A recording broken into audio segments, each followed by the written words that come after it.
Olá, muito bom dia. Que este dia seja um dia de muitas bênçãos para a nossa vida, muitas conquistas ao lado do Senhor. Quero nessa manhã começar esse dia com uma parte da Bíblia, o Salmo 71, verso 3, onde diz o seguinte: Sê tu para mim uma rocha habitável, em que sempre me acolha. Ordenaste que eu me salve, pois tu és a minha rocha e a minha fortaleza. Salmo 71, o verso 3. O nosso Deus para nós é uma rocha habitável. Ele é o nosso escudo. Ele é a nossa única salvaguarda. Somente nele nós encontramos salvação. É por isso que a cada manhã nós nos voltamos para o nosso posto do dever, para o nosso quarto de guerra, e ali nós abrimos o nosso coração ao nosso Deus, permitimos que Ele fale a nossa vida e através da sua palavra nós somos abençoados para sair para as nossas atividades diárias. Nós temos um compromisso de a cada manhã estudarmos um capítulo da palavra de Deus, e nessa manhã quero convidar você a ter nas mãos a palavra do Senhor no livro de Números, capítulo 14, o verso 2. Todos os filhos de Israel murmuraram contra Moisés e contra Arão, e toda a congregação lhes disse: Tomara tivéssemos morrido na terra do Egito ou mesmo nesse deserto. Nós sabemos que não é a primeira vez que a nação de Israel começou a murmurar contra o Senhor. Quando nós estamos falando de murmurar, nós estamos nos referindo à falta de fé. Eles não creram no que Deus tinha prometido à nação de Israel. Todos nós sabemos que o nosso Deus assumiu uma aliança com os patriarcas, com Abraão, com Isaac, com Jacó, e cada um deles renovou essa aliança no Senhor.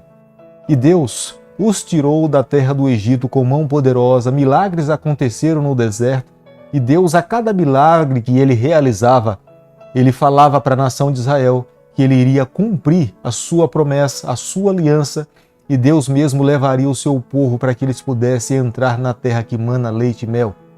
Eles estavam a 15 dias de entrar na terra de Canaã. E Deus então pediu para que os espias fossem olhar a terra. Mas como nós sabemos e vimos no capítulo anterior, 10 dos espias trouxeram um relatório completamente negativo. Somente Josué e Caleb apresentaram um relatório positivo. E foi nesse momento que a nação de Israel, olhando para o relatório negativo dos 10 espias, se voltaram contra os líderes e se voltaram contra Deus e falaram que seria melhor voltar para o Egito ou tivessem morrido do que permitir que os seus filhos pudessem ficar ali como escravos dos cananeus e dos amalequitas. Essas declarações iriam ecoar por toda a vida deles.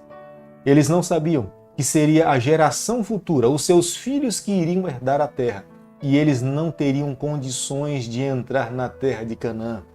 Diante dessa atitude de apostasia, de falta de fé em Deus, o Senhor propõe no verso 12 formar uma nova nação a partir de Moisés. Mas é aqui onde nós encontramos um coração de um líder segundo o coração de Deus. Moisés se volta para o Senhor e pede misericórdia pelo seu povo. Ele se torna um intercessor. Moisés faz o papel de Jesus Cristo. Ele intercede pela nação de Israel e não permite que Deus destrua aquela nação e reconstrua a partir dele. Embora Moisés, falando com Deus, ele fala: Senhor, o Senhor é justo, o Senhor é íntegro, a tua misericórdia, ela dura para sempre, faz misericórdias até 1000 gerações, mas não destrua a esse povo, porque como é que os outros povos irão ver o teu nome depois daqui? E Deus então ouve a prece e a intercessão de Moisés. A rebeldia contra Moisés e Arão e contra Deus era tamanha que aquela congregação se voltou contra eles, dizendo que eles os trouxeram para ali para que os seus filhos ficassem como escravos dos cananeus e dos amalequitas. Mas eles não sabiam que seria essa geração que herdaria a terra. Eles, os seus pais, iriam morrer no deserto, mas os seus filhos herdariam aquela terra.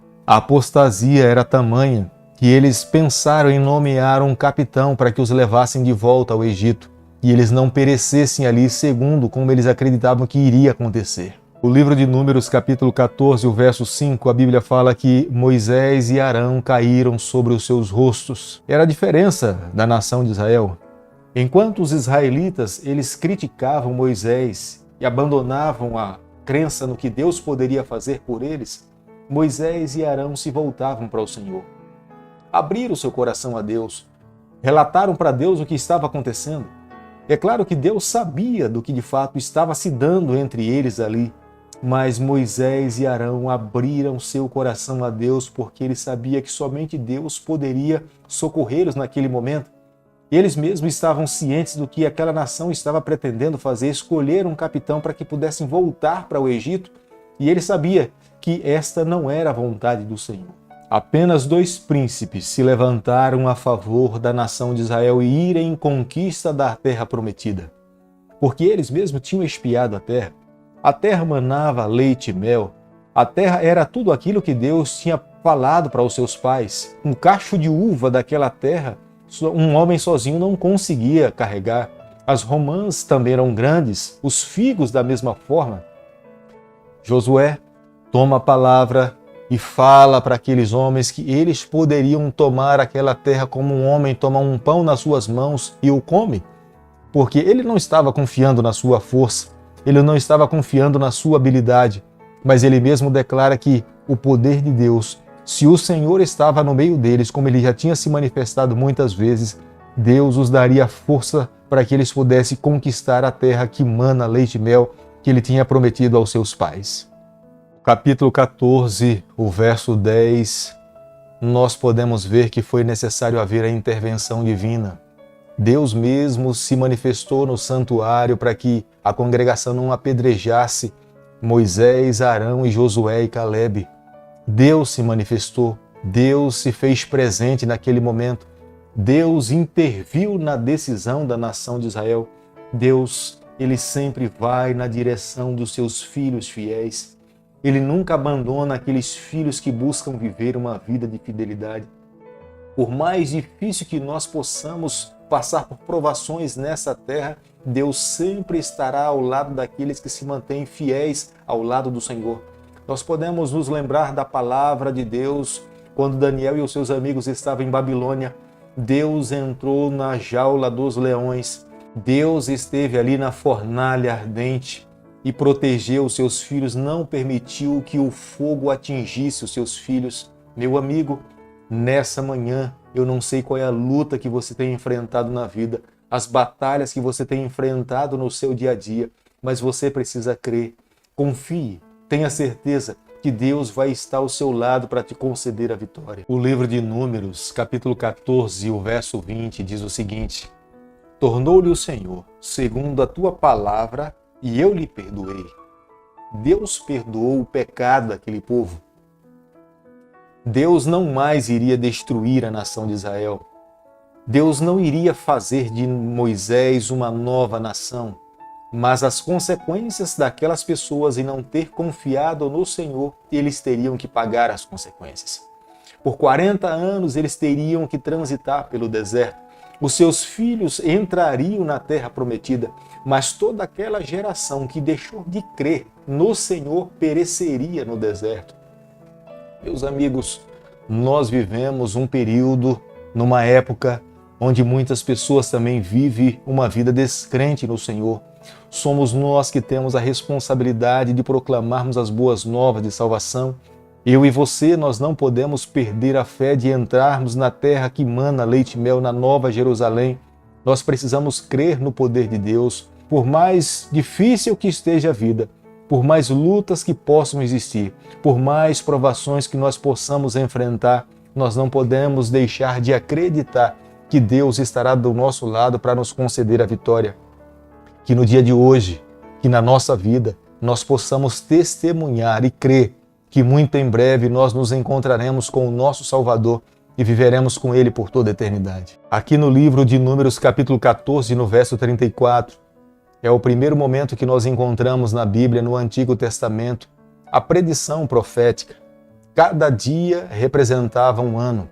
Como os espias espiaram a terra por um período de 40 dias, eles teriam que transitar pela terra 40 anos. É um princípio profético, cada dia representando o ano. Se os espias olharam a terra por um período de 40 dias, seria por 40 anos que eles iriam transitar por uma terra, sendo que eles estavam a 15 dias de poder entrar na terra prometida, que Deus os tinha prometido, a terra que mana leite e mel. Meus amigos, ao concluirmos nessa manhã o capítulo 14 do livro de Números, nós precisamos refletir sobre a nossa vida, sobre a nossa caminhada. Nós precisamos crer no que Deus tem prometido para cada um de nós. Nós não podemos deixar de confiar nas promessas do Senhor. Por mais que elas se tornem demoradas aos nossos olhos, nós precisamos continuar crendo que Deus, no tempo de Deus, na hora do Senhor, Ele irá intervir ao nosso favor. Em momento algum nós podemos permitir que os nossos pensamentos se tomem de que Deus se esqueceu de nós, de que Ele não vai cumprir com as suas palavras, que Ele não vai cumprir com as suas promessas. Nós precisamos hoje, nesse momento, manter a nossa fé, crendo que no tempo de Deus, na hora do Senhor, Ele irá voltar para essa terra buscar os seus filhos para que nós possamos viver com Ele por toda a eternidade.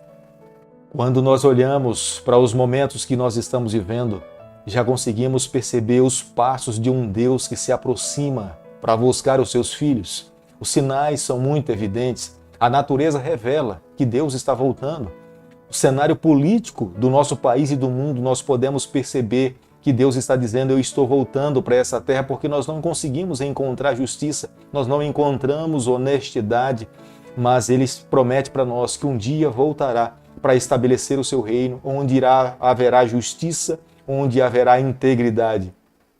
Quero nessa manhã convidar você a cada dia nós confiarmos nas palavras do Senhor, crendo que muito em breve Ele estará voltando para nos buscar, para que nós possamos viver com Ele por toda a eternidade. Querido Pai, nas Tuas mãos nessa manhã nós nos colocamos, nós abrimos o nosso coração, nós permitimos que o Senhor conduza a nossa vida.